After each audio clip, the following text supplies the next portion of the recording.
해피 땡스기빙. 앞뒤 사람과 인사하시기 바랍니다. 해피 땡스기빙 이렇게 인사해 보시길 바랍니다.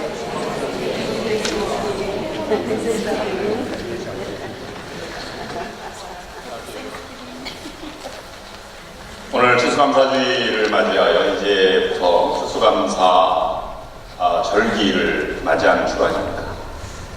여러분과 여러분의 가정에 감사 또는 기쁨이 넘쳐나는 이 추수감사 절기가 될 수 있기를 주님의 이름으로 축원합니다.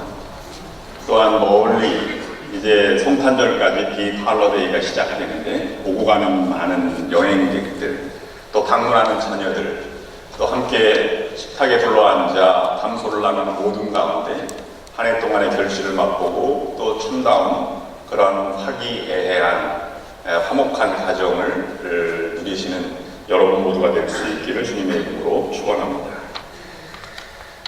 오늘 이렇게 아름답게 제단을 간직해 주신 분들께도 감사를 드립니다. 배는 없나요? 사과. 네, 감을 드리신 분들은 감사한 마음으로 예배에 참여하신 줄로 믿습니다. 그 다음에 빨간색으로 이렇게 장식한 분들은 열정적으로 감사하는 마음으로 참석한 줄로 믿습니다. 바나나는 길잖아요. 길게 감사하는 마음으로 참석한 줄로 믿습니다. 푸른색을 드리신 분은 늘 푸르게, 늘 감사하는 마음으로 살아가시는 분들인 줄로 믿습니다. 감사의 조건이 없는 그런 어려운 분들도 주위에 많이 있습니다. 오늘 아침에 제가 확인해 본 결과 캠프파이어 산불로 사망자가 늘어났는데 76명이 되었다는 CNN 방송을 보았습니다. 그들도 빨리 회복될 수 있기를 바라고 여러분들도 많이 도네이션도 하고 위로도 했지만 저도 하였습니다. 연합감리교회 목회하던 김병삼 목사님이 그곳에 파라다이스 시티에 사셨는데 급하게 피신해서 지금 세크라멘토에 어느 집사님 가정이 머무르고 계신 소식도 들었습니다. 앞으로 코커스나 연합감리교회, 한인연합감리교회에서 또는 연회 차원에서 도움을 요청하면 우리도 도울 방법을 한번 모색해보는 것도 좋다고 생각을 해보게 됩니다. 성경에 보면 데살로니가전서 5장 16절부터 18절까지 있는 말씀에 이렇게 사도 바울이 말씀하고 있습니다. 항상 기뻐하라, 쉬지 말고 기도하라, 범사에 감사하라. 이는 그리스도 예수 안에서 너희를 향하신 하나님의 뜻입니다. 하나님이 우리에게 바라는 이 하나님의 뜻은 소원이다, 바람이다는 말입니다. 세 가지입니다.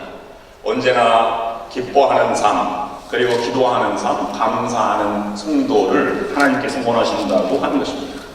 근데 여러분 생각해보면 기쁨은 찾아오는 것이고요. 오늘부터 난 기뻐해야지 이렇게 해서 기쁨이 되지 않는다는 말씀입니다. 기도는 되어지는 것입니다. 어려운 환경과 아니면 도움이 필요할 때 하나님께 기도를 하게 되지요. 그러나 감사는 의도적으로 내가 할 때만이 감사가 표현되는 것입니다. 수많은 기억들 중에서 하나님과 이웃을 바라보며 베푼 손길들을 기억하고 감사하는 것이 바로 내가 행하는 감사입니다. 그런데 이것이 쉽지는 않습니다. 왜냐하면 사람은 자기가 먼저 보이기 때문입니다. 먼저 하나님이 보이고 또는 도움을 베풀 만한 이웃이 보여야 함에도 그것이 보이지 않고 내가 먼저 보이기 때문에 감사가 잘 나오지 않는 것입니다. 어느 날 쇼핑몰에서 있었던 일입니다. 한 여인이 쇼핑을 하다가 잠시 쉬면서 커피나 마셔야 되겠다 라고 커피 한 잔을 샀습니다. 그리고 그 옆에 있는 쿠키 한 봉지를 사서 자리를 찾아보니까 자리가 없어요. 이 빅 시즌이라 그런지. 그래서 푸드코트에 들어가서 자리를 찾아봤더니 아무도 없어서 중년 신사 한 분이 책을 읽는 것을 보고 그 자리에 실례합니다, 함께 앉아도 되겠습니까? 라고 동의를 구하고 앉았습니다. 시간이 얼마나 돼서 뚜껑을 열고 커피를 마셨습니다. 그리고 테이블 가운데 있는 쿠키를 하나 집어서 먹었습니다. 이 중년 신사도 책을 읽다가 손을 넣어서 이렇게 쿠키를 먹는 거예요. 실례합니다, 제가 먹어도 되겠습니까? 라는 말도 없이. 기분이 좀 상했습니다. 근데 그리고 쿠키 하나를 더 가져다 먹었는데요. 이번에도 말도 없이 신사가 쿠키를 하나 이렇게 주워 먹는 거예요. 그리고 씩 웃어 보이는 것입니다. 속에서 막 화가 치밀었습니다. 자기 것도 아닌데 웃다. 몰상식한 사람이구나. 꾹 참고 아무 말도 하지 않았습니다.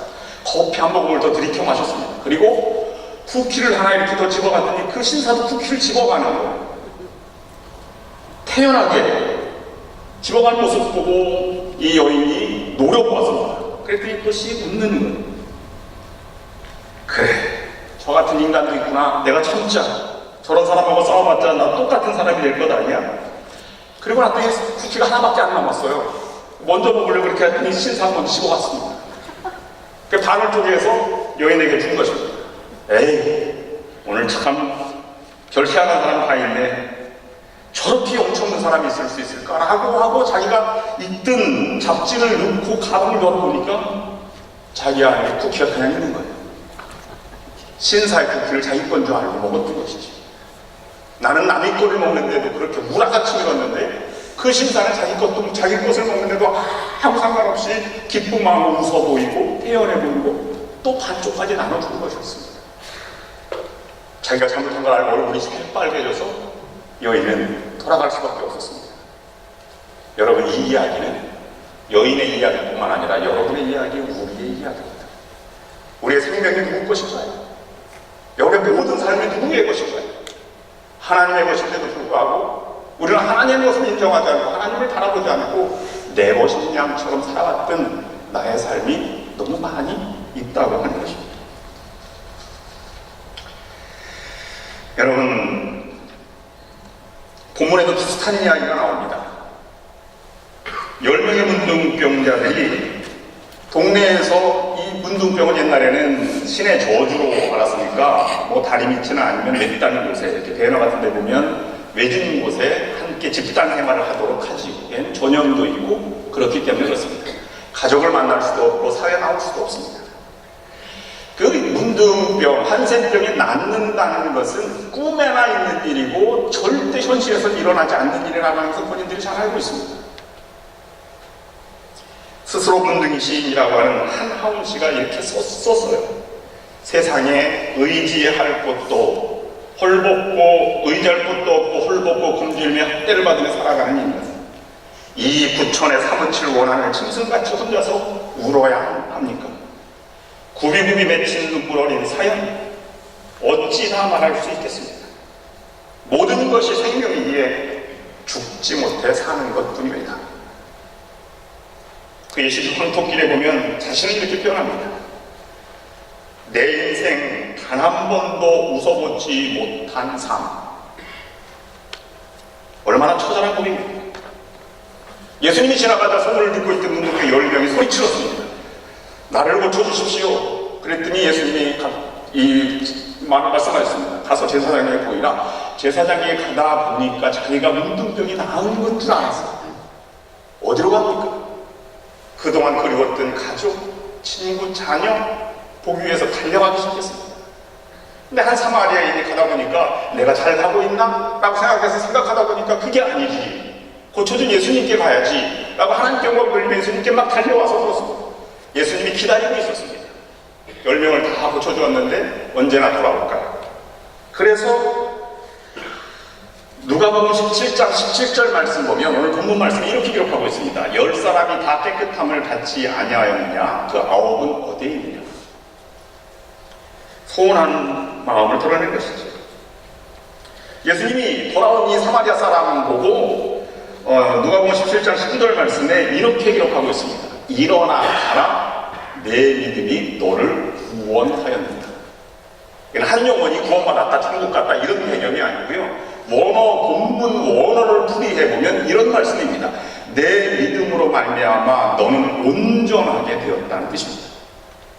9명은 육체적인 한센병을 고친 것에 불과했지만 한 명은 영과 혼과 육이 다 고쳐진 온전한 사람으로 거듭났다고 하는 표현입니다. 유대인 경전 탈무드에 보면 가장 세상에서 현명한 사람은 항상 배우는 사람이요, 가장 강한 사람은 자기 자신을 이기는 사람이요, 가장 부유한 사람은 자족할 줄 아는 사람이요, 가장 행복한 사람은 감사하는 사람이다. 이렇게 표현하였습니다. 고린도전서 13장 13절 말씀에 사도 바울이 믿음을 얘기하면서 사랑을 얘기하면서 이 세상 끝까지 있을 것 3가지를 말씀했습니다. 믿음, 소망, 사랑 이 세 가지는 항상 있을 것인데 그 중에 제일은 사랑이다. 여기 어거스틴은 하나를 덧붙인다면 감사를 덧붙인다고 했습니다. 믿음, 사랑, 믿음, 소망, 사랑, 그 다음에 감사 이 네 가지는 항상 있을 것인데 이렇게 해석하기로 하였습니다. 찰스 브라운이라고 하는 사람이 심리를 해석했어요. 9명이 왜 돌아갔을까 하는 것을 분석을 해봤습니다. 첫 번째 사람은 병이 진짜 나은 건지 아닌지 어떻게 알겠어? 한번 확인해 봐야 되겠어 라고 의사에게 갔답니다. 두 번째 사람은 병이 낫긴 낫는데 이게 잠시 나는지도 몰라. 좀 기다려 봐야 돼 라고 생각했다는 것입니다. 세 번째 사람은 뭐 오늘 찾아가야 되나 내일 정식으로 예의를 갖추고 복장을 갖추고 찾아가서 인사드리면 되지. 네 번째 사람은 이제 보니까 내가 한센병이 아니었나 봐, 부스럼이었나 봐 라고 생각을 했다는 것입니다. 다섯 번째로는 아마 이게 잠시 일시적으로나 난 것인지도 몰라. 그 다음에 다른 일곱 번째 사람은 보니까 예수가 나를 왜 특별히 애쓴 것도 없는데 뭐 그냥 제사하게 보이라 와서 안수해준 것도 아니고 고약을 발라준 것도 아닌데 뭐. 아홉 번째 사람은 나는 사실 이미 낫고 있었어. 근데 제사장이 가라고 했을 때 완전히 난 것뿐이야 라고 생각했다는 것입니다. 감사의 이유를 찾기보다는 감사하지 않을 이유를 찾아서 떠났다는 이야기입니다. 그것이 우리의 모습은 아닐까 생각해 봅니다. 오늘 세 가지 교훈을 이 감사주일에 묵상하고자 합니다. 첫 번째, 평범한 것에 대해서 감사하십시오. 올해 여러분이 가장 감사했던 것이 무엇입니까? 1차 대전 이후에 오늘 아침에 한 분이 글을 보내오셨습니다. 1차 대전 이후가 가장 세계적으로 절망감이 극도에 달았던 시대입니다.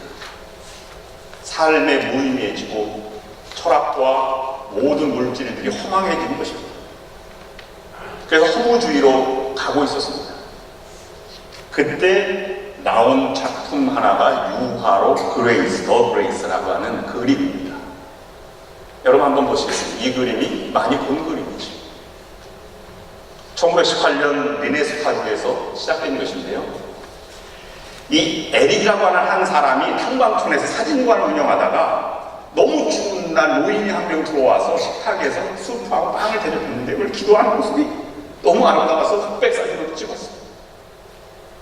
근데 그 딸 로다가 이것을 보고 유화로 그린 작품이 바로 더 그레이스, 감사의 기도라고 표현하는 이 그림이 나온 것입니다. 저 한국에서 같이 목회하던 최경철 목사님이 아이가 태어나면 아들, 딸 말고 발가락 6개가 아닌 것을 감사하라 이 말을 늘 하고 다녔어요. 그 말이 살아갈수록 진리인 걸 깨닫게 됩니다. 여러분 어떤 엄마가 젊은 엄마가 아이를 3살짜리 늦둥이를 하나 낳았어요.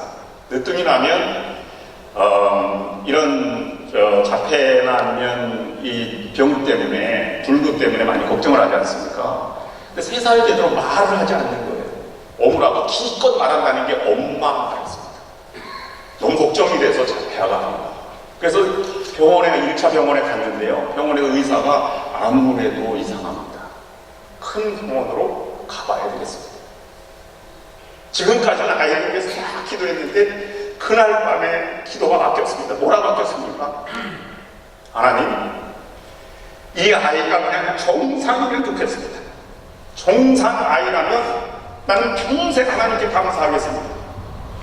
다른 아이처럼 유치원 다니고 밥 잘 먹고 놀이터에서 뛰어오는 것만 봐도 난 감사하겠습니다. 이렇게 기도가 바뀌지 않겠습니까? 그래서 큰 병원에 가서 검사했더니 자폐는 아닙니다. 발달이 약간 늦은 것 뿐입니다.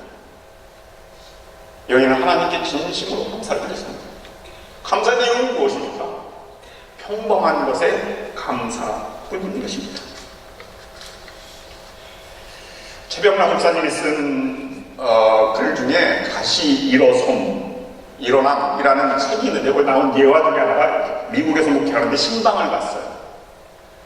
미국 가정에 보면 중부 지역 가면 신방 갈 때요, 뒷뜰에서 사격 연습도 하고, 그 다음에 아이들이 없는 가정은 사격하고 난 다음에 총을 그 파이어플레이스 옆에 세워놓기도 해요.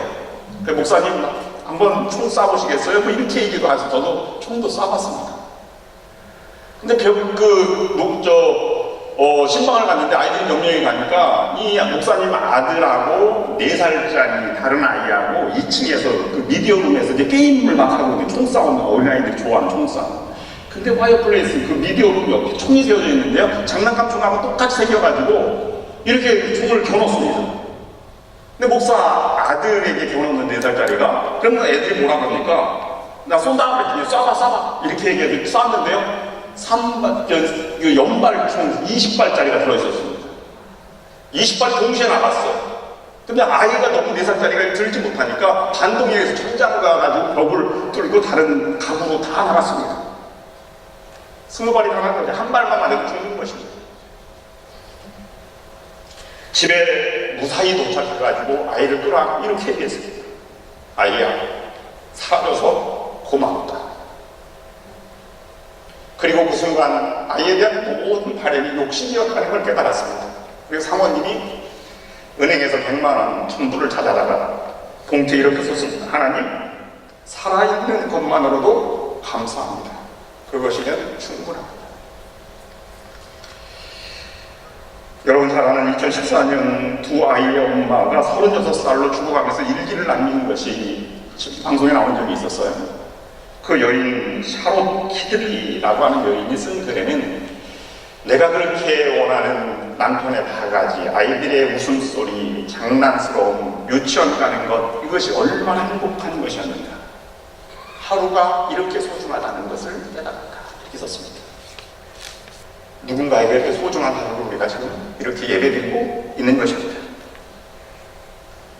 두 번째, 그러면 평범한 것은 결코 평범함이 아닙니다.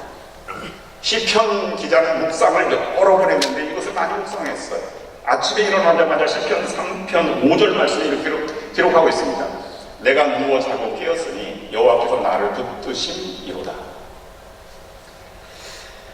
그리고 시편 4편 8절 말씀 보면 내가 평안히 눕고 자기도 하리니 나를 안전히 살게 하시는 이는 오직 여호와이십니다. 하나님이 지켜주셔야 생명이 유지된다는 것이죠. 여러분, 밤에 잤다가 아침에 못 일어나는 분이 얼마나 많이 있습니까? 아침에 출근했다가 저녁에 집으로 돌아가지 않는 가정이 얼마나 많이 있습니까? 이 모든 것들이 그냥 되풀이된 것 같지만 모든 것이 하나님에 의해 감사인 것입니다. 의학적으로 못 고칠 병을 고침받은 사람이 간증을 하죠. 그러나 사실은 그렇게 병에 걸리지 않은 것이 더 큰 간증과 더 큰 하나님의 은혜를 입는 것이 아니겠습니까? 그러므로 우리는 평생 감사로만 살아가야 하는 것입니다. 시인 정호승 씨가 한 말이 하루살이에 대한 이야기를 했습니다. 하루살이가 1년이나 3년 사이에 유충으로 물속에 있다가 태어나서 이제 하루 있다가 죽는 것인데요, 그날따라 종일 비가 내리는 날입니다. 그렇다고 화창하고 활발한 꿈도 보아야 하는데 하루 사는 인생, 하루살이도 비만 내리니 어떡하겠습니까? 그렇다고 하루살이가 비를 먹게 할 수 있습니까? 그래서 이렇게 썼습니다. 주어진 상황 속에서 최선을 다하며 열심히 즐겁게 감사하며 살아가면 되는 것이지, 불평, 불만, 원망, 걱정, 근심, 염려한다고 한들 비를 멈추게 할 수 있지는 않지 않는다. 비가 오면 비를 맞으면서 그렇게 사는 거지.